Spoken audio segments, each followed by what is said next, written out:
September 15 திருச்சியில் பேரறிஞர் அண்ணாவின் பிறந்தநாள் மாநாடு. தலைவர் வைகோ மற்றும் இளந்தலைவர் துரை வைகோ MP அழைக்கிறார்கள். Indian Princess, the exclusive store for women. Fashion starts from $399 only.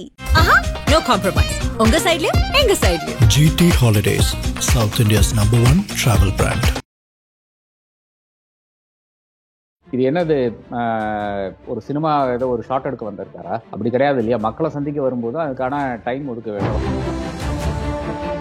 இளைஞர்கள் வந்து ஏதோ ரவுடி கும்பல் மாதிரி தான் பிஹேவ் பண்ணி கொண்டிருந்தார்கள். அது ஏர்போர்ட்ல ஆரம்பித்து பல இடங்கள் அது பார்த்து கொண்டதே இருந்தோம். அப்ப இதுதான் விஜயனுடைய அரசியலா? அனைவரும் வந்து தங்களுடைய காசு போட்டு தான் வந்திருக்காங்களே தவிர நிச்சயமாக அது விஜய் கூட்டம் எல்லாம் கிடையாது. அப்போ அந்த அளவுக்கு வந்து மக்களுக்கு இல்லை என்றால் இளைஞர்களுக்கு ஒரு ஈடுபாடு இருக்கிறது நமக்கு தெளிவாக தெரியும். என்னை பொறுத்தவரை விஜய் வந்து இந்த ஒரு படிப்பினை எடுத்துக்கொண்டு எப்படி சனிக்கிழமை தான் அடுத்த டூர் போறாரு.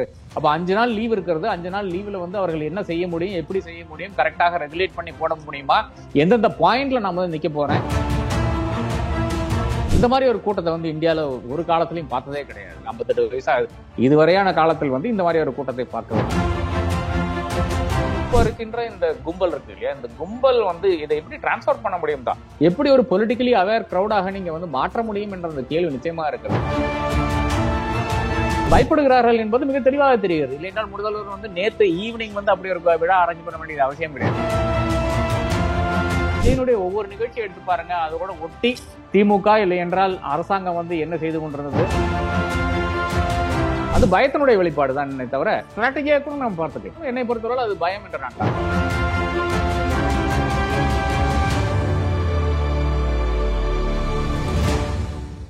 வணக்கம். இன்று நம் நிகழ்ச்சியில் நம்முடன் இணைந்திருப்பவர் மூத்த பத்திரிகையாளர் திரு ராதாகிருஷ்ணன் அவர்கள். சார்கிட்ட கேட்க நிறைய கேள்விகளும் சந்தேகங்களும் இருக்கு, பேசுவோம். வணக்கம் சார். வணக்கம். விஜய் அவர்கள் தன்னுடைய முதல் கட்ட சுற்றுப்பயணம் மக்களை சந்திக்க ஆரம்பிச்சிருக்கிறாரு. நேற்று திருச்சி, அரியலூர், பெரம்பலூர்னு 3 இடங்கள் தேர்வு செய்யப்பட்டிருந்தாலும் நேரமின்மை காரணமாகவும் மக்கள் கூட்டம் அதிகமா இருக்கிறதுனால பெரம்பலூர் போக முடியல அப்படிங்கிற ஒரு விளக்கம் கொடுக்கப்பட்டிருந்தது. திருச்சி, அரியலூர்ல மக்களை சந்திச்சு பேசி இருக்கிறாரு. விஜயுடைய சுற்றுப்பயணம், அங்க கூடிய மக்கள் கூட்டம், இதை முதல்ல எப்படி பாக்குறீங்க சார்? இதுல ஒரு பிளானிங் இல்லைன்னு தான் பார்க்க வேண்டியதா இருக்குது. அது எத்தனை நபர்கள் வருவார்கள், அது நாம எப்படி தருணம் செய்ய முடியும்.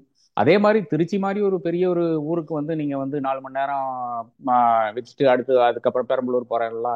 இது என்னது ஒரு சினிமா ஏதோ ஒரு ஷார்ட் எடுக்க வந்திருக்காரா? அப்படி கிடையாது இல்லையா? மக்களை சந்திக்க வரும்போது அதுக்கான டைம் ஒதுக்க வேண்டும். அது திருச்சி எங்க டெல்டா மாவட்டங்கள்ல ஏறத்தாழ 50 சீட் இருக்குங்க. அந்த 50 சீட்டுக்கு வந்து 2 பெரிய நகரங்கள் தான். அதுல திருச்சி முக்கியமான நகரம். 2வது முக்கியமான நகரம் தஞ்சாவூர். ஹிஸ்டாரிக்கலி தஞ்சாவூர் திருச்சியோட முக்கியமான ஊர். இதுதான் என்டையர் டெல்டாவுக்கு இருக்கின்ற ஒரு விஷயமா இருக்கிறது. அப்போ மக்கள் வந்து இவரை மக்கள்னா இளைஞர்கள் வந்து எவ்வளவோ காண வருகிறார்கள், பெண்களும் வந்திருந்தார்கள், எல்லாமே உண்மைதான். அப்போ அப்படி இருக்கின்ற ஒரு இதுல வந்து ஒரு எஸ்டிமேஷனே கிடையாதான்னு கேட்கறேன். அதாவது நீங்க வெளியே வரும்போதெல்லாம் எந்த அளவுக்கு கூட்டம் வருதுன்னு உங்களுக்கு மிக தெளிவாக தெரிகிறது. அப்போ அந்த வெளியே வரும்போது இருக்கின்ற அந்த கூட்டம் வந்து நீங்க அந்த அளவுக்கு இருக்கும்போது நீங்க அதற்கு என்ன செய்ய வேண்டும் என்ற ஒரு நிலை இருக்கிறது. அதை வந்து நீங்க செய்திருக்க வேண்டும். ஒரு மாவட்ட செயலாளர்னாலேயோ இல்லை என்றால் மாநிலத்தில் இருக்கின்ற உங்களுடைய அதிகாரிகள்னாலேயோ இல்லை என்றால் அந்த உங்க ஆபீசர்ஸ் பேரனாலேயோ அது வந்து செய்ய முடியாதத ஒரு விஷயமாகத்தான் இருக்கிறது. நீங்களே கண்காணித்துதான் அதை வந்து செய்ய வேண்டிய ஒரு விஷயமா இருக்கிறது. அது செய்யவில்லை. ஒண்ணு. 2வது வந்து ஏறத்தாழ இந்த இளைஞர்கள் வந்து ஏதோ ரவுடி கும்பல் மாதிரி தான் பிஹேவ் பண்ணி கொண்டிருந்தார்கள். அது ஏர்போர்ட்ல இருந்து ஆரம்பித்து கொண்டு பல இடங்கள் அது பார்த்து கொண்டதே இருந்தோம். அப்ப இதுதான் விஜயனுடைய அரசியலா என்ற அந்த ஒரு இது இருக்கு இல்லையா? அதாவது இப்ப நேபாளத்துல கண்ட அதே சீன்ஸ் வந்து நம்ம இங்க திருச்சியில காணும் போது அது நிச்சயமாக வந்து நல்ல ஒரு விஷயமாக கிடையாது. அப்போ முழுக்க இதை விஜய் காண வந்து ஒரு கும்பலா தான் நாம் வந்து சிந்தரிக்க வேண்டியதா இருக்கிறதே தவிர நிச்சயமாக இது ஒரு அரசியல் மாற்றத்துக்கான ஒரு தெளிவான ஒரு கும்பலாக எனக்கு தெரியவில்லை. ஒரு கூட்டமாக எனக்கு தெரியவில்லை. கூட்டத்துக்கும் கும்பலுக்கும் வித்தியாசம் இருக்கிறது. கும்பல் தான் நேற்று செய்த விஷயங்களை வந்து ஒரு ஏர்போர்ட்ல செய்யும். நிச்சயமாக அந்த மாதிரி விஷயங்கள் வந்து ஒரு கூட்டம் செய்யாது. நாம் பார்த்து கொண்டுதான் இருக்கிறோம். விக்கிரவாண்டியில் இருந்த அந்த டிசிப்ளின் நாம் வந்து மதுரையில காணவில்லை. மதுரையில கண்ட அந்த டிசிப்ளின் வந்து திருச்சியில காணவில்லை. இதுதான் மிக வேதனைக்குரிய விஷயமா இருக்கிறது. இது எங்க போய் முடியும் என்றது நான் மிக வருத்தத்தோடு நான் வந்து கவலையோட யோசித்துக் கொண்டிருக்கிறேன். 2 கேள்விகள். ஒண்ணு, நீங்க சொல்றது சரியான ஆர்கனைஸ் பண்ணி கொண்டு வரல. அங்க லோக்கல்ல இருக்கக்கூடிய மாவட்ட செயலாளர்கள் எவ்வளவு கூட்டம் வரும், அதை நம்ம எப்படி வந்து கட்டுப்படுத்தணும், இல்ல அதுக்கான ஏற்பாடுகள் எப்படி செய்யணும் அப்படிங்கறத செய்யலன்னு சொல்றீங்க. இதுக்கு காவல்துறையோட பொறுப்பு இல்லையா? அதுக்கான ஏற்பாடுகள் அவங்க செஞ்சிருக்க வேணாமா அப்படிங்கிற ஒரு கேள்வி இருக்கு. இன்னொன்னு, விக்கிரவாண்டியில இருந்தது மதுரையில இல்ல, மதுரையில இருந்து நேற்று சுத்துப்பயணத்துல பார்க்க முடியலன்னு சொல்றீங்க. அப்போ தாவேக்கவுடைய அந்த தொண்டர்கள் அரசியல் மையப்படுத்துறது ஸ்டெப் பை ஸ்டெப்பா அதிகரிக்க இல்லாம கீழே டிக்ரீஸ் ஆயிட்டு இருக்குன்னு சொல்ல வரீங்களா? முதல் கேள்விக்கு பதில் சொல்லிடுறேன். அதாவது போலீஸினுடைய நிச்சயமாக போலீஸினுடைய ஒரு ரோல் இருக்கிறது. அந்த ரோல் என்னன்னு பாத்தீங்கன்னா, தடங்கல் இல்லாமல் ஒரு அரசியல் தலைவர் வந்து தன்னுடைய அந்த ஃபாலோவர்ஸை பார்க்க அவர்கள் வந்து வழி செய்ய வேண்டும். அதுதான் அவர்களுடைய முக்கியமான வேலையா இருக்கும். அந்த அரசியல் தலைவரை ப்ரொடெக்ட் பண்றதும் அவருடைய ஒரு முக்கியமான கடமையா இருக்கும். ஏனென்றால் லா அண்ட் ஆர்டர் என்ற விஷயம் இருக்கிறது, அதுவும் செய்ய வேண்டும். இதுல என்னை பொறுத்தவரை 2 விஷயங்களும் அவர்கள் செய்திருக்கிறார்கள். அவர்கள் வந்து இந்த பவுன்சர்ஸ் கூட அவர்கள் வந்து தொடர்புல தான் இருந்திருக்கிறாங்க. அதனால விஜய்க்கு பிசிக்கலாக ஒரு பிரச்சனை வந்து வரவில்லை. ஒண்ணு. ரெண்டாவது வந்து தொண்டர்களை எந்த அளவுக்கு கட்டுப்படுத்த முடியும் என்ற ஒரு விஷயம் இருக்கிறது. அது வந்து டபுள் எட்ஜ் சோர்டாக நான் பார்க்கிறேன். அதாவது நீங்க வந்து இப்போ தொண்டர்களை வந்து அதிகமாக கட்டுப்படுத்தினால், அதாவது திருச்சிக்கு வரக்கூடாது அப்படின்னு சொல்லிட்டு வண்டி எல்லாம் வந்து நீங்க ஒரு 20 கிலோமீட்டர் அந்த பக்கம் முடக்கி விட்டால், ஓஹோ நம்மளுடைய கட்சி வந்து வளர்ந்து கொண்டிருக்கிறது, அதனால வந்து இவர்களுக்கு சகிக்கவில்லைன்னு சொல்லிட்டு அடுத்த நாளே வந்து விஜயனுடைய அந்த ஒரு பிரஸ் ரிலீஸ் வரும். அப்ப அந்த அந்த ஒரு டைலமா நிச்சயமா இருக்கிறது. அந்த நகரம் எவ்வளவு தாங்கிக் கொள்ள முடியும் என்ற ஒரு பிரச்சனை இருக்கிறது ஒண்ணு. ரெண்டாவது வந்து இவர் இந்த தொண்டர்களை எந்த அளவுக்கு நம்ம உள்ளே அனுப்ப முடியும், நகரத்துக்குள்ள அனுப்ப முடியும். இதுல நிச்சயமாக என்னை பொறுத்தவரை போலீஸ் ஒரு தவறு செய்ததுக்காக நான் பார்க்கிறேன். அதாவது நகரத்துக்கு தாங்கிக் கொள்ள கூடிய அளவுக்குத்தான் நீங்க வந்து ஆள்களை வந்து உள்ள அனுப்ப வேண்டும் இருக்கிறது. நகரத்தினுடைய இயல்பு நிலை வந்து பாதிக்காமல், அந்த ஸ்ட்ரீட்ஸ்ல எல்லாம் பாதித்தாலும் அது ஒன்றும் பண்ண முடியாது. அது எந்த தலைவர் வந்தாலும் அப்படிதான் இருக்குன்னு வச்சுக்கலாம். ஆனால் அதை தாண்டி அந்த ரூட்டை தாண்டி வேற எங்கேயும் பாதிக்கக்கூடாதுன்னு இருக்கிறது, அதையும் நேற்று வந்து அச்சீவ் பண்ண முடியல. அந்த அளவுக்கு நிச்சயமாக காவல்துறையை குறைய சொல்லலாம். ஆனால் யாருக்கு அது மெயின் பொறுப்புன்னு பாத்தீங்கன்னா, கட்சிக்கு தானுங்க மெயின் பொறுப்பு. அது வந்து ஒரு காவல்துறைக்கோ இல்லைனாலும் அரசாங்கத்துக்கோ அது வந்து நீங்க தட்டி கழிக்க முடியாது. நீங்க கொடுக்குற அந்த ப்ரொஜெக்ஷன்ல தானே அவங்க வந்து டிப்ளாய்மெண்ட் பண்றாங்க. அதாவது நீங்க எந்த நம்பர் கொடுக்குறீங்களோ, இத்தனை நபர்கள் வரப்போகிறார்கள், 1 லட்சம் பேர் வரப்போறாங்க, 2 லட்சம் பேர் வரப்போறாங்க என்று நீங்க கொடுக்குறீங்க. அதை வைத்துத்தான் அவர்களுடைய இது இருக்கும். ஏன் இன்டெலிஜென்ஸ் என்ன செய்து கொண்டிருந்தது, உளவுத்துறை செய்ய வேண்டியதானே என்றெல்லாம் கேட்கலாம். உளவுத்துறை என்ன எஸ்டிமேஷன் கொடுத்ததுன்னு எனக்கு தெரியாது. அதுல தவறு நடத்தக்கூடிய அந்த வாய்ப்பு இருக்கிறது. அப்போ இது ரெண்டும் கம்பேர் பண்ணித்தான் இந்த மாவட்ட நிர்வாகம் அப்படி ஒரு தீர்மானம் எடுத்தாங்கன்னா நமக்கு தெரியாது. அப்ப நிச்சயமாக போலீஸ் தரப்பில் வந்து குறைபட்டிருக்கிறது. அதை விட பெரிய பொறுப்பு வந்து கட்சிக்கு இருக்கிறது என்றது இவர் அறிய வேண்டும், இவருடைய கட்சிக்காரர் அறிய வேண்டும். இது ஒரு பெரும் பொறுப்புங்க. இப்ப நம்ம எவ்வளவோ கட்சிகள் வந்து அன்றாடம் பார்த்து கொண்டுதான் இருக்கிறோம். அவர்கள் அனைவரும் வந்து பெரிய பெரிய மாநாடுகள் நடத்தி கொண்டுதான் இருக்கிறார்கள். பிரதமர் உட்பட இருக்கின்ற பிரதமருக்கு இதுதான் ஒரு வினோதம், ஒரு பாஸ்ட் டைமா நான் பாக்குறேன். எல்லா இடத்துலயும் போயிட்டு பெரிய பெரிய கூட்டங்கள் அட்ரஸ் பண்றதுதான் அது. அப்ப ஒவ்வொரு மாவட்டத்திலையும் ஒவ்வொரு மாநிலத்திலையும் ஒவ்வொரு நாட்டிலையும் வந்து இந்த மாதிரி கூட்டங்கள் நடந்து கொண்டுதான் இருக்கிறதுன்னு நம்ம பார்த்து கொண்டுதான் இருக்கிறோம். அது அரசியல் கட்சியினுடைய பொறுப்பு தான் அதிகமான பொறுப்பா இருக்கிறது. நிச்சயமாக அந்த அரசியல் கட்சி வந்து அது நிச்சயமாக ஒரு இது செய்திருக்க வேண்டும் என்று நான் கருதுகிறேன். ஒரு எஸ்டிமேஷன் செய்திருக்க வேண்டும். அதன் அடிப்படையில் வந்து அவர்கள் வந்து போலீஸை அறிவுறுத்த வேண்டும் என்று நான் கருதுகிறேன். 2வது கேள்வி, நான் விக்கிரவாண்டி நான் சென்றிருந்தேன். அதுக்கு முன்னத்த நாள் சென்றிருந்தேன், அன்னைக்கும் சென்றிருந்தேன். நிச்சயமாக விக்கிரவாண்டியில வந்து ஒரு ஆர்கனைசேஷன் பாத்தீங்கன்னா நிச்சயமாக ஒரு பெரிய அளவில் வந்து ஆர்கனைசேஷன் இருந்தது.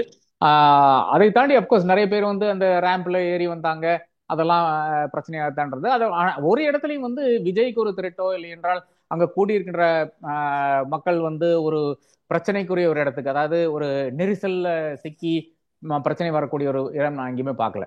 அதுக்கு நேர்மாறாகத்தான் நம்ம மதுரையில பார்த்தோம். அதாவது ஒரு பெரிய ஒரு கம்பம் வந்து விழுகிறது, ஒரு கார் மேல விழுது, இந்த மாதிரி விஷயங்கள் வந்து விக்கிரவாண்டியில் நடக்கவே இல்லை. அப்ப விக்கிரவாண்டியில் நடந்த ஆர்கனைசேஷன் வந்து நிச்சயமாக மதுரையில் நாம் காணவில்லை என்பது நமக்கு மிக தெளிவாக தெரிகிறது.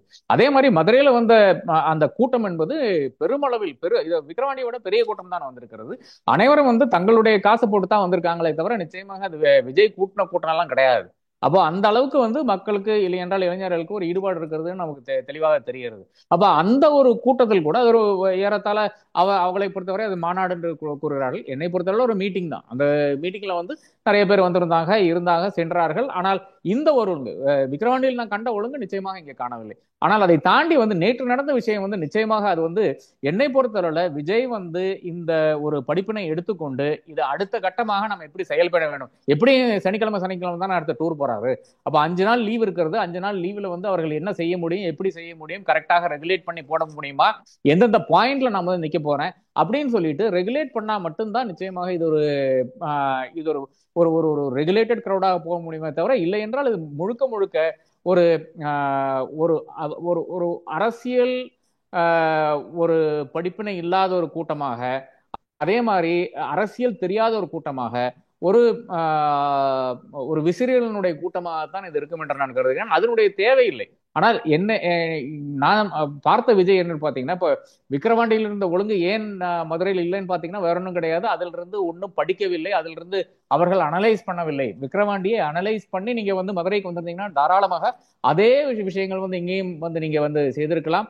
இது ரேம்புக்கு மட்டும்தான் அவர்கள் வந்து பெருசாக செய்திருக்கிறார். அந்த 7 அடிக்கான அந்த பெரிய ஒரு கம்பங்கள் எல்லாம் வைத்துக் கொண்டு அதுல வந்து கிரீஸ் தடவை செய்கின்ற அந்த விஷயங்களை தாண்டி வேற ஒண்ணுமே பெரிதாக செய்யவில்லை என்றதுதான் என்னுடைய ஒரு குற்றச்சாட்டா இருக்கிறது. அப்போ இவர்கள் வந்து ஒன்றும் கற்றுக்கொள்ள மாட்டேங்கிறார்கள் என்ற அந்த விஷயம் மிக தெளிவாக தெரிகிறது. அப்ப இந்த திருச்சி கூட்டத்திலிருந்து அவர்கள் கற்றுக்கொள்ள வேண்டிய விஷயம் வந்து முழுக்க முழுக்க ஒரு செட்பேக் ஆகி போயிடும். அதாவது ஒரு ஒரு ஒரு நீங்க வந்து தமிழ்நாடு முழுவதும் போகணும்னு பாத்தீங்கன்னா இப்படி நடந்து விட்டால், அதாவது ஒரு மாவட்டத்துக்கு போக முடிஞ்சு இன்னொரு மாவட்டத்துக்கு போக முடியல, அதுக்கு காரணம் வேற ஒன்றும் கிடையாது. உங்களுடைய பிளானிங் வந்து அவ்வளவு மோசமா இருக்கிறது என்றது தெரிகிறது. புது கட்சி பிரச்சனை கிடையாது. இது ஃபர்ஸ்ட் ஒரு லெசனாக எடுத்துக்கொள்ளலாம். அடுத்த இடத்துக்கு போகும்போது நீங்க வந்து இதை அனலைஸ் பண்ணி அதன் பிறகுதான் நீங்க அடுத்த இடத்துக்கு செல்ல வேண்டும். அதற்கு துரிதமான ரெகுலேஷன்ஸ் வந்து நீங்களே செய்ய வேண்டும். நிச்சயமாக அது அந்த ஒரு ரெகுலேஷன் இல்லை என்றால் இது ஒரு கும்பலாக மாறிவிடும். அது நிச்சயமாக இந்த கட்சிக்கும் நல்லதில்லை, கட்சியினுடைய இமேஜுக்கும் நல்லதில்லை என்றதுதான் என்னுடைய ஒரு அறிவுறுத்தலாக இருக்கும். அரசியல் மாற்றத்துக்கான கூட்டமா அதை பார்க்க முடியல, சொல்ல போனா கூட்டமாவே பார்க்க முடியல, கும்பலாதான் பார்க்க முடியுதுன்னு சொல்றீங்க. ஆனா இத்தனை நாள் நம்ம தமிழக அரசியல்ல இருந்த இருவரும் திராவிட கட்சிகள் மாறி மாறி இருந்திருக்காங்க. அவங்க கொடுத்த ஒரு ஏமாற்றமோ இல்லைன்னா அவங்க நிறைவேற்ற முடியாத ஒரு செயல்களோ இவரை செய்வாரு அப்படிங்கிற ஒரு இதனால நீங்க குறிப்பிட்ட மாதிரியே இதுவும் பணம் கொடுத்தோ இல்ல வேற ஏதாவது ஒரு பொருட்கள் கொடுத்தோ கூடல, தானா இந்த கூட்டம்ங்கிறப்போ அரசியல் மாற்றத்தை எதிர்நோக்கி ஒரு கூட்டமா தானே நம்ம அதை பார்க்கணும். இல்ல, அது அவ்வளவு எளிதில் கூற முடியாதுங்க. அதாவது இன்னைக்கு வந்து டாப்ல இருக்கின்ற ஒரு ஆக்டர், இந்தியாவிலே வந்து நம்பர் 2ல இருக்கின்ற ஒரு ஆக்டர், அதாவது கலெக்ஷன் வைஸ் பாத்தீங்கன்னா ஷாருக் கானுக்கு பிறகு இவர்தான் என்ற ஒரு நிலை இருக்கின்ற ஒரு நடிகர். அந்த நடிகர் வந்து அந்த நடிப்பை விட்டு அரசியலுக்கு வருகிறார். நாளைக்கு அவரை பார்க்க முடியும், நாம் போய் காண முடியும் என்று இருக்கும்போது அனைவரும் வந்து வரத்தான் செய்வார்கள். இது ஒரு பக்கம் இருக்குது. ரெண்டாவதாக இந்த மாதிரி ஒரு கூட்டத்தை வந்து இந்தியாவில ஒரு காலத்திலையும் பார்த்ததே கிடையாது. அது பல காலத்துல இருந்து பார்த்தா கூட எனக்கு அரசியல் அறிவு இருந்த டைம்ல இருந்து ஆரம்பித்துக்கணும். ஒரு 18, 19 வயசுல இருந்து பார்த்து இதுவரையான எனக்கு 58 வயசு ஆகுது. இதுவரையான காலத்தில் வந்து இந்த மாதிரி ஒரு கூட்டத்தை பார்க்கவில்லை. அது நிச்சயமாக ஒரு பெரிய பாசிட்டிவாக பார்க்கிறேன் விஜயை பொறுத்தவரை. இது எப்படி ஹார்னஸ் பண்ணுங்கிறது தான் பண்ணுவாருங்கிறது தான் பெரிய ஒரு விஷயமா இருக்கிறது. ஹார்னஸ் பண்ண முடிந்தால் நிச்சயமாக ஒரு பெரிய ஒரு எதிர்காலம் வந்து விஜய்க்கு இருக்குதுன்றது யாரும் மறுக்க முடியாது, மறக்கவும் முடியாது என்று நான் கருதுகிறேன். டெஃபினட்டாக அது இருக்கிறது. ஆனால் இந்த ஒரு இது இப்ப இருக்கின்ற இந்த கும்பல் இருக்கு இல்லையா, இந்த கும்பல் வந்து இதை எப்படி டிரான்ஸ்ஃபர் பண்ண முடியும் தான், எப்படி ஒரு பொலிட்டிக்கலி அவேர் கிரௌடாக நீங்க வந்து மாற்ற முடியும் என்ற அந்த கேள்வி நிச்சயமா இருக்கிறது. அந்த பொலிட்டிக்கல் அவேர்னஸ் இல்லை என்றால் நாளைக்கு விஜய் தோற்றா கூட இதே கும்பல் வந்து இல்லை விஜய் தானுங்க முதல்வர்னு சொல்லிட்டு பிரச்சனை பண்ணக்கூடிய அந்த வாய்ப்பு கூட இருக்கிறது. இப்போ நேபாளத்துல பார்த்த பல கிரௌடு வந்து நிச்சயமாக வந்து அவர்கள் மாற்றத்துக்கான நபர்களாகத்தான் இருக்கிறார்கள். அந்த மாற்றம் என்னன்றது இருக்கு இல்லையா. இன்னைக்கு யாரை கொண்டு வந்து உட்கார வச்சிருக்காங்க, ஒரு அரசியலே இல்லாத ஒரு சீஃப் ஜஸ்டிஸ் கொண்டு வந்து அங்க வந்து உட்கார வச்சிருக்காங்க. மாற்றம் என்பது இது மாற்றம் கிடையாது. இது வந்து ஒரு ஸ்டேட்டஸ் கோயிஸ்டாஸ் பார்க்க முடியும். நான் இலங்கையில பார்த்திருக்கேன். இலங்கையிலையும் நான் அங்கே சென்ற கிரவுண்ட்ல போய் பார்த்தபோது சில மனிதர்கள் டெஃபினட்டாக வந்து நல்ல தாட் ப்ராசஸோட கூடி நன்றாக நம்ம இப்படித்தான் செய்ய வேண்டும் என்றெல்லாம் ஒரு எண்ணம் இருந்தால் கூட பாக்கி இருக்கின்ற அதுல வந்து இந்த விஷபத்தனத்துக்கான இருக்கின்ற பல எலிமெண்ட்ஸ் இருக்காங்க. அவங்க தான் போய் வீடு எரிக்கிறது இந்த மாதிரி விஷயங்கள் செய்தாங்க. நேபாளிலையும் அதான் செஞ்சாங்க, பங்களாதேஷ்லயும் அதான் செஞ்சாங்க. அது ஒரு பெரிய ஒரு ஆதங்கத்தினுடைய வெளிப்பாடாக பார்க்கலாம். அப்ப ஏறத்தாழ அதே மாதிரி ஒரு கிரௌடு தான் நாம் இங்கேயும் பார்த்து கொண்டிருக்கிறோம். இதற்கு அடுத்ததாக இப்போ வந்து அவர் அந்த கும்பலுக்கு வந்து திடீரென்று ஒரு கோபம் வந்து விட்டால் என்ன செய்யும் என்றாலும் சொல்ல முடியாது.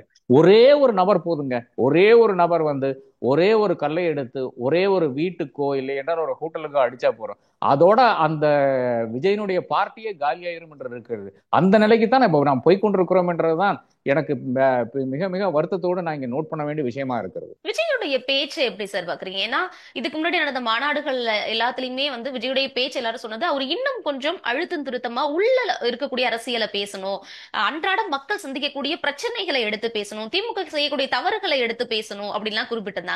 நேத்து அவருடைய சுற்றுப்பயணத்துல லோக்கல்ல இருக்கக்கூடிய பிரச்சனை, அங்க இருக்கக்கூடிய அமைச்சர்கள் மக்களுக்கு அங்க என்ன செய்யல, என்ன வாக்குறுதியை வந்து அவங்க கொடுத்தும் நிறைவேற்றாம இருக்காங்கன்னு உள்ளூர் பிரச்சனைகளை பேசியிருக்காரு. இது அடுத்த ஒரு கட்டம்னு எடுத்துக்கலாமா? இல்ல, அப்படி தேவையில்லைன்னு நான் கருதுறேன். அதாவது தெளிவு வந்து அவர் அரசியல் தலைவருக்கு இருக்க வேண்டும். ஒவ்வொரு இஷ்யூலையும் ஒரு தெளிவு இருக்க வேண்டும். அது மட்டும் இருந்தா போறோம். அந்த தெளிவோடு வந்து அந்த இஷ்யூ வரும்போது பேசினாலே போதும் என்று நான் கருதுகிறேன். இதை மேடை பேச்செல்லாம் வந்து யாரும் இப்போ வந்து கவனிக்கிறதே கிடையாது. என்னை பொறுத்தளவில் வந்து நீங்க வந்து இப்ப இளைஞர்கள் சொல்லுது என்னவென்றால், நீங்க வந்து 30 செகண்ட்ல உங்களால் சொல்ல முடியவில்லை என்றால் நீங்க சொல்ல வேண்டாம் தான். நீங்களும் அப்படித்தான் சொல்லுவீங்க. இன்ஸ்டால உங்களால் ஒரு 30 செகண்ட்ல ஒரு கருத்து சொல்ல முடியவில்லை என்றால் சொல்ல வேண்டாம் என்று சொல்வீர்கள். அப்போ அந்த ஒரு இடத்துல இருந்து பார்க்கும்போது எங்க தெளிவு வேணும்னு பாத்தீங்கன்னா, இஷ்யூஸ்ல தெளிவு வேணும். என்ன பிரச்சனைகள், இந்தியாவை சூழ்ந்திருக்கக்கூடிய, தமிழகத்தை சூழ்ந்திருக்கக்கூடிய பிரச்சனைகள் என்ன, இதை வந்து நாம் வந்து வேறிட்டு காண முடியாத ஒரு சூழ்நிலையில், இல்லை என்றால் ஒரு டைம்ல வந்து நாம் வந்து பிரயாணித்துக் கொண்டிருக்கிறோம். அதையும் நிச்சயமாக அவர் அறிய வேண்டும். ஏனென்றால் ஒரே ஒரு எக்ஸாம்பிள், நான் நேற்று சன்ல சொல்ல எக்ஸாம்பிள் தான். முக்கியமாக இப்போ வந்து தேர்தல் ஆணையம் என்று இருக்கிறது. அது ஏறத்தாழ பாஜகவினுடைய ஒரு பிரான்ச் ஆஃபீஸாக ஒர்க் பண்ணி கொண்டிருக்கிறது. அப்போ அந்த தேர்தல் ஆணையம் வந்து நாளைக்கு வந்து தமிழ்நாட்டில் தேர்தல் தேவையில்லை, கட்சிகளினுடைய இதெல்லாம் பலம் வச்சு பார்க்கும்போது பாஜக தான் பெரிய கட்சியா இருக்கிறது, அது அதிமுக கூட்டணியில் இருக்கிறது, அதனால நயனார் நாகேந்திரன் நாளைக்கு எலெக்டடு, அவர் தான் முதலமைச்சர் என்று சொல்லிவிட்டால், அதற்கு அந்த ஒரு நிலைக்கு நாம் தள்ளப்படக்கூடிய அந்த வாய்ப்பு இருக்கிறதாக நாம் வந்து இன்னைக்கு அறிய வேண்டும். ஏனென்றால் அதான் பீகாரினுடைய எஸ்ஐஆர் என்பது ஸ்பெஷல் இன்டென்சிவ் ரிவிஷன் வந்து நம்மளை அங்கதான் கொண்டு நிறுத்துறது. ஏனென்றால் இந்தியாவில் எல்லா இடத்துலையும் நாங்க எப்போ வேணாலும் என்னைக்கு வேணாலும் செய்வோம், அதனுடைய ஃபுல் பொறுப்பு வந்து எங்களுக்கு தான் இருக்கிறது, அதிகாரம் எங்களுக்கு இருக்கிறதுன்னு ஒரு தேர்தல் ஆணையம் வந்து கங்கணம் கட்டி கொண்டிருக்கிறது. ஆளுங்கட்சிக்கு பெரும் அளவில் வந்து ஒத்தாசை செய்து கொண்டிருக்கின்ற ஒரு தேர்தல் ஆணையத்தை இன்னைக்கு கண்டு கொண்டிருக்கிறோம். அப்போ அப்படி இருக்கின்ற ஒரு தேர்தல் ஆணையத்துக்கு எதிராக பேச வேணுமா வேண்டாமா, அது எங்கேயுமே இதுவரை காணவில்லை. அப்போ ஏதோ ஒரு அறிக்கை மட்டும் முன்னாடி விட்டாரு, அந்த அறிக்கை போருமா என்ற அந்த விஷயம் நிச்சயமா இருக்கிறது. அப்போ ஒவ்வொரு இஷ்யூலையும் வந்து அந்த தெளிவு தேவைப்படுகிறது. தமிழ்நாட்டுக்கு இருக்கின்ற விஷயங்கள் மட்டும்தான் நான் பேசுவேன் என்று ஒதுங்கிவிட முடியாது.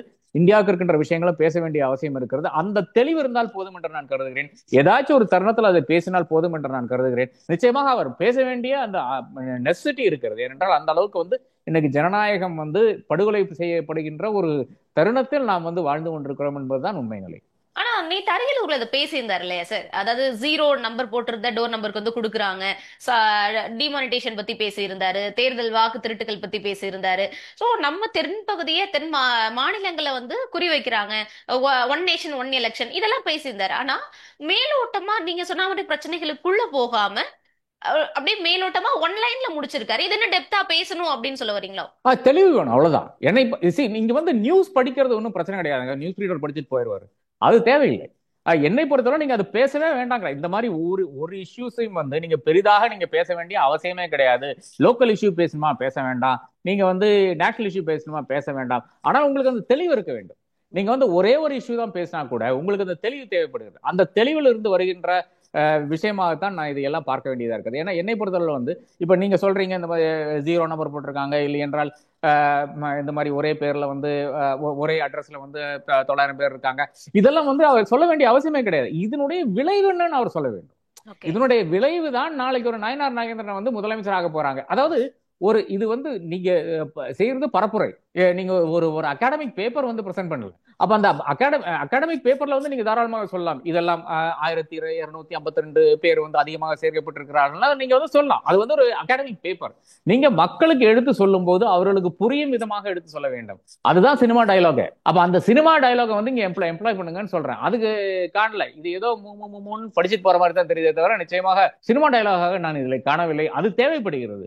அதனுடைய விளைவு என்ன என்று மிக தெளிவாக வந்து ஒரு தலைவர் வந்து எடுத்துரைக்க வேண்டும். அதுதான் பிரச்சனையாக நான் காண்கிறேன். அதாவது எல்லாருக்கும் தெரிஞ்ச பிரச்சனைய இதான் பிரச்சனை இருக்குன்னு சொல்றாரு, இவங்களால பிரச்சனை இருக்குன்னு சொல்றாரே தவிர அந்த பிரச்சனையால என்ன விளைவு, அதை நம்ம எப்படி எதிர்கொள்ளணும்ங்கிறத சொல்லல, ரிசல்ட்டை வந்து கொடுக்க மாட்டேன்றாரு அப்படின்னு சொல்றீங்க நினைக்கிறேன் சார். முதல்வர் அவர்கள் ஒரு அறிக்கை வெளியிட்டிருந்தது நேற்று மிகப்பெரிய அளவுல ஒரு பேசு பொருளா மாறி இருந்தது. ஒரு புதிய கட்சிகள், புதிய சக்திகள், அந்த கும்பல்கள் இது மாதிரி மக்களுக்கு பிரச்சனை நாங்க பண்ண மாட்டோம் அப்படின்னு சொல்லி அவருடைய அறிக்கையா இருக்கட்டும். நேற்று இசைஞானி இளையராஜாக்காக நடத்தப்பட்ட நிகழ்ச்சியில புதிய எதிரி பழைய எதிரி 2 பேர்களுக்குமே வந்து சவாலா வந்து இருப்பாருன்னு ரஜினிகாந்த் அவர்கள் பேசிய பேச்சா இருக்கட்டும். இது இரண்டும் விஜயை நோக்கிய ஒரு பயமோ இல்லைன்னா விஜயை தன்னுடைய ஒரு எதிரியா, பிரதான எதிரியா முன்னிறுத்துறதுனாலதான் இதை பேசுறாங்க அப்படிங்கிற ஒரு பேசு பொருளும் எழுந்திருக்கு. இதை எப்படி பாக்குறீங்க? நிச்சயமா அப்படித்தான் இருக்கிறது. விஜய் தாண்டி வேற யாருக்குமே ஒரு எதிரி இல்லாத மாதிரி தான் இப்ப தோணுகிறது. என்றால் அவர் வெளியே வந்தால் அந்த அளவுக்கு கூட்டம் வருகிறது. இந்த கூட்டம் வந்து இப்ப வந்து டிரான்ஸ்லேட் ஆகுமா இல்லையான்றது விஷயம் மட்டும்தான் இருக்கிறது. ஓட்டாக டிரான்ஸ்லேட் ஆகுமா இல்லையா, இது ஓட்டாக டிரான்ஸ்லேட் ஆனால் 14 வயசு பசங்க கூட அந்த கும்பல்ல இருக்காங்க, நமக்கு மிக தெளிவாக தெரிகிறது. ஆனால் 18 வயசான பசங்கள் வந்து முழுக்க இவர்களோட தான் இருக்கிறாரு என்ற அந்த ஒரு தோற்றம் வந்து எல்லா இடத்துலையும் தெரிகிறது. அதனாலதான் நேற்று தினம் வந்து ஒரு எம்எல்ஏ ஒருத்தர் சொன்னார், ஏன் எங்க கட்சியில வந்து திமுக எம்எல்ஏ சொன்னார், ஏன் எங்க கட்சியில வந்து இளைஞர்கள் கிடையாதா, இளைஞர்கள் எழுச்சியோட இருக்கிறார்கள், உதயநிதி இருக்கிறார் அப்படின்லாம் சொல்லி 25 லட்சம் பேர் இருக்காங்கலாம் சொல்றாங்க. என்னுடைய கண்டென்ஷன் என்னவென்றால், எல்லா கட்சியிலும் இளைஞர்கள் இருக்கிறாங்க. நிச்சயமாக இளைஞர்கள் இருக்கத்தான் செய்வார்கள். என்றால் அந்த ஒவ்வொரு ஈர்ப்பு இருக்கு இல்லையா? இப்ப திமுகவுக்கு ஒரு ஈர்ப்பு இருக்கிறது, அதிமுக என்றால் அதுக்கு ஒரு அட்ராக்ஷன் இருக்குது, இந்த கம்யூனிஸ்ட் கட்சிகள்னா ஒரு அட்ராக்ஷன் இருக்கு. அப்ப அனைவருக்கும் வந்து இளைஞர்கள் இருக்கத்தான் செய்வார்கள். அவர்கள் ஒவ்வொரு கொள்கை ரீதியாக ஒரு இடத்துல போய் இருப்பாங்கன்றது மாற்று கருத்து இல்லை. ஆனால் இந்தியாவில் இதுவரை காணாத ஒரு விஷயம் வந்து விஜய் வந்து அந்த அளவுக்கு ஈர்ப்பு வந்து இன்னைக்கு இளைஞர்கள்கிட்ட இருக்கிறது என்றது நான் வந்து மறந்து விட முடியாது, மறுத்து விடவும் முடியாது. அப்ப அப்படி இருக்கின்ற ஒரு சூழ்நிலையில தான் இதெல்லாம் நடந்து கொண்டிருக்கிறதே தவிர நிச்சயமாக இதையெல்லாம் இண்டிபெண்டண்டாக பார்க்க முடியாது. அப்ப அப்படி இருக்கின்ற ஒரு அந்த கும்பல், இந்த கும்பலை வந்து நாம எப்படி அரசியல் மயப்படுத்துவது, அந்த அரசியல் மயப்படுத்த முடிந்து விட்டால் இவர்கள் வந்து விஜய்க்கு மட்டும்தான் வாக்களிப்பார்கள், இதெல்லாம் கேள்வியாகத்தான் இருக்கிறது. ஆனால் அதை பயப்படுகிறார்கள் என்பது மிக தெளிவாக தெரிகிறது. இல்லை என்றால் முதல்வர் வந்து நேற்று ஈவினிங் வந்து அப்படி ஒரு விழா அரேஞ்ச் பண்ண வேண்டியது அவசியம் கிடையாது. நீங்க ஒவ்வொரு இடத்துல எடுத்து பாருங்களேன். அதாவது விஜயனுடைய அந்த பிளாக் அவர் முதல் முறையாக அறிமுகப்படுத்துறாரு, அவருடைய கொடி அறிமுகப்படுத்துறாரு. அன்னைக்கு தான் திடீரென்று ஒரு நியூஸ் வந்து கசி விடுறாங்க போன செப்டம்பர்.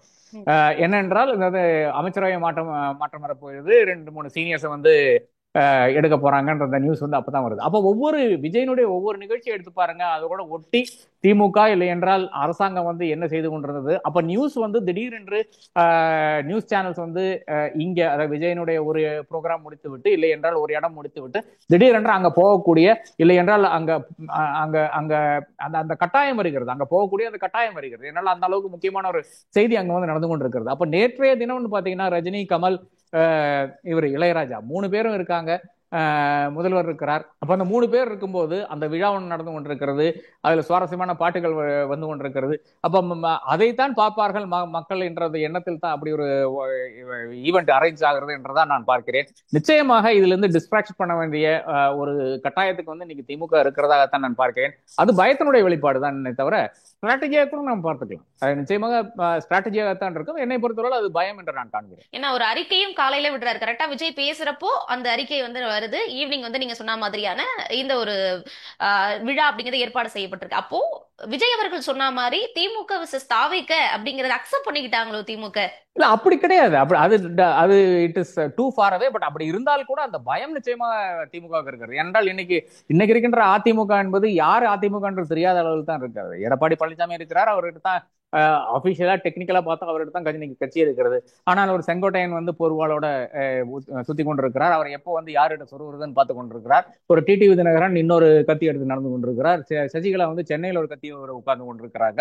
அப்ப இந்த மாதிரி ஒரு 5 பேர் வந்து இன்னைக்கு வந்து அதிமுக வந்து 5 கத்தியோட சுத்தி கொண்டிருக்கிற ஒரு அவலம் நான் இன்னைக்கு பார்த்து கொண்டிருக்கிறோம். அவர்கள் எல்லாருமே ஒரே ஒரு விஷயத்துல தான் ரொம்ப கணிசமா இருக்கிறாங்க. நாம பாஜகவுக்கு மட்டும்தான் சப்போர்ட் பண்ணுவாங்கிற ஒரே ஒரு விஷயத்துலதான் பாஜகவை போய் அப்படியே அள்ளி பிடிச்சி உட்கார்ந்து கொண்டிருக்கிறார்கள் நான் பார்த்து கொண்டிருக்கேன். இதுதான் அதிமுக இன்னைக்கு நிலை. அப்ப அதிமுகவுக்கு அடுத்தது வந்து அதிகாரத்துக்கு வர்றதுக்கு வாய்ப்பே இல்லை என்பதுக்கு இது ஒரு சான்றாக நான் காண்கிறேன். அப்ப அடுத்ததாக யாரு அந்த ஆன்டி இன்கம்பன்சி ஓட்ஸ் முழுக்க விஜய்க்கு போகக்கூடிய அந்த வாய்ப்பு இருக்கான்னு பார்த்தா என்னை பொறுத்தளவு இது இருக்குது.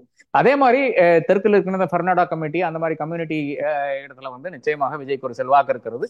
ஜோசப் விஜய் என்பது நமக்கு ஹெச் ராஜா அறிமுகம் செய்த பெயர். அது அன்னைக்கே நான் வந்து கடும் ஆட்சேபனை அன்னைக்கே தெரிவித்தேன். ஆனால் இந்த சிறு குஞ்சுகளுக்கு அது தெரியாது. நான் பார்த்து கொண்டுதான் இருக்கிறோம். எண்ணெயும் கழிவு ஊத்திதான் இருக்காங்க. ஜோசப் விஜய் என்று சொன்னதுக்கு கழிவு ஊத்தித்தான் இருக்காங்க. செய்து கொண்டுதான் இருப்பார்கள். ஜோசப் விஜய் தான். அந்த அடையாளம் வந்து சில இடங்களில் அவருக்கு தேவைப்படுகிறது. அந்த இடங்களில் வந்து அவர் செய்வார் என்று நான் கருதுகிறேன். அப்ப இதையெல்லாம் எடுத்து பார்க்கும்போது இன்னைக்கு வந்து ஒரு என்ன ஃபீல்ட்ல யார் வந்து நிறைந்து நிற்கிறாருன்னு பாத்தீங்கன்னா விஜய் தான் நிறைந்து நிற்கிறாரு, வேற யாருமே கிடையாது. அப்ப அவரை தானே எதிர்க்கக்கூடிய அந்த தோற்றம் தானே வரும் என்று நான் காண்கிறேன். அதனாலதான் நேற்றைய இந்த ரெடிசி இன்னைக்கு பிரஸ் எல்லாம் வந்து கொண்டிருக்கு. ஆக மொத்தமா விஜய்க்கு அரசியல் களத்துல 26க்கு ஒரு மிகப்பெரிய வாய்ப்பு இருக்கு. ஆனா அந்த வாய்ப்பை சரியா பயன்படுத்த வேண்டிய பொறுப்பு விஜய்க்கு இருக்கு. நிச்சயமாக அது நிச்சயமா இதுவரை இருக்கின்ற அந்த ரியாக்ஷன் பாத்தீங்கன்னா அவர் வந்து பயன்படுத்துற மாதிரி தெரியவில்லை. இந்த என்னங்க இது வீக்கெண்டுக்காக ஒரே ஒரு நாள் போய் நான் போயிட்டு டூர் போயிட்டு வர்ற மாதிரி இது வந்து ஏதோ வீக்கெண்ட் அரசியல்வாதி அவரு. அப்ப 5 நாள் வந்து வேலை செய்ய மாட்டேன், சனிக்கிழமை மட்டும் தான் போவேன்னு சொல்றது நிச்சயமாக ஒத்துக்கொள்ள முடியாத ஒரு விஷயமா இருக்கிறது. எல்லா இடத்துலயும் கிராமம் போய் உட்கார்ந்தா தான் இந்த ஒரு ஃப்ரெண்ட்ஸி, இந்த ஒரு கும்பல் வந்து அப்படியே கலைஞ்சு போகும்.